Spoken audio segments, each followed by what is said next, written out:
So today my kids came home off the bus and you can just feel the dysregulation. And I realized a little bit later into the day, as I was tapping into energies, was that one of them had brought home something energetically. And I was like, oh, I haven't been doing this. I need to be more proactive and conscious and supportive in this regards. And it was clearing, first off, but also setting up, like, we'll call them protections or boundaries, shields,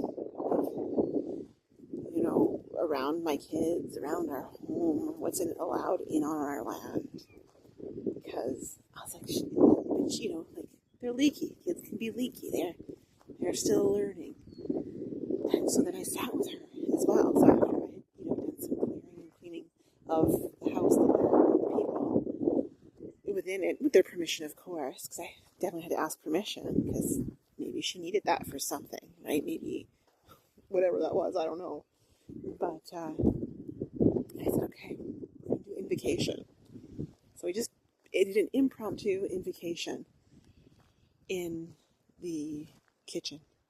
So before we did the invocation, I'll talk to you about how I did the cleaning, because I can say it and to me it makes sense. But you might be, well, how did you do it? When did you do it? What did it look like? How did you feel? And for me, I did it while I was washing the dishes. I don't have time to just stop life to do energetics. You can do them together. So as I'm washing the dishes, I'm calling in energies. I'm connecting to the earth. I'm connecting to the cosmos.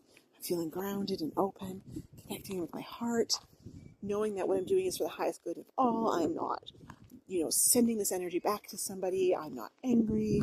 I'm not blaming. It just is. But I'm recognizing it. And I'm like, oh, I'm going to do something about this. So I'm invoking energies. I'm like, we're going to clear, this must leave, calling in support from archangels, gods, dragons to blow it out, whatever you feel called to, whoever you call on when you need guidance and support. And so I just call on the angels and the dragons and the guides and everything and everyone involved. I said, there is something in here, and sometimes I don't have the time to go deep. Sometimes it drops in, other times it doesn't, and I assume that I just didn't need to know. And I'm okay with that. But I know there was something, I know that it needed to leave, I knew that it wasn't welcome, that it just wasn't for me. I don't know if my daughter wanted it, but I didn't want it anymore. And so I set the boundary around me that this wasn't allowed to come in. And so I'm in this state, and I'm like, okay, the house is clear, the energy fields are clear. And when you send energy, right, you send it with the caveat that that person you send it to and the invocation you send to them, it can be refused, right? So, but I'm still going to send it because I'm going to assume the higher self and support. And just while I was washing dishes, then I threw up some granite around my floor. I invoked it and I called in, supports, almost like Harry Potter when they have the wands. And they create the shield. That's what I imagine when I'm doing this. And that I'm setting parameters on when things enter, they come through that barrier, they're wiped clean, basically. They're in their highest expression while they're on my land. And if they want to pick back up whatever was attached to them, they have to do it when they leave again. But it doesn't come in. And so that's what I do. And then I just honor the land. And, I say all sorts of things to my land. But anyway, that's a different story. So then I did that while I was washing the dishes. So what did that take? 10 minutes maybe? You don't need to walk the land. You don't need to hold crystals. You can just feel into the crystals around your house, around your farm, the rocks in your farm. Just even setting the boundary and the intention, and then it can expand and contract as you require it. It's all etheric. It's all intention-based. Energy doesn't know whether what's happening to you right now is real or not. It just does it through the emotional energy, vibrational frequency of that, right?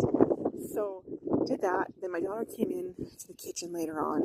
We were chatting, and I said, "Hey, I think something attached to you when you came home because I've been feeling as you feel, and it really feels discordant."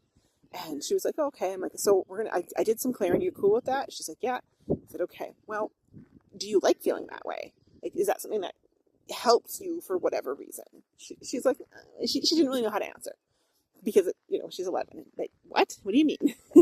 Isn't this just the way you're supposed to feel? And so then I'm like, well, you don't have to feel this way.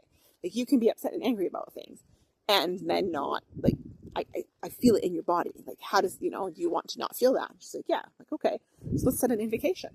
And that's it. When the second you step out of the school doors, anything that has attached during the school hours, it's gone. It just stays there. And I said, we can put a protective bubble around you, and then you can choose whether you let that thing back in or not when you enter back into school. I said, but it doesn't come in the home, it doesn't come in the bus, and it doesn't come in the farm. And so we just went through this beautiful invocation, and I can't remember it verbatim because it's always just impromptu on the spot, transmitted, right? Channeled, whatever you want to call it. So we did that, and it was just like instant energy shift. It was just incredible. Because again, it's helping our children, helping us, even as adults, reclaim our power, reclaim the things that we unconsciously give away because it just seems so normal in society to do. And again, it's that self-referencing piece, that conscious intention piece. How do I want to feel? What am I willing to take on? What's mine and what's not? And just going forward with like clarity. And so those are the conversations I have with my kids, who are 9 and 11, and I've been having them in some capacity and format since they were 3 and 5.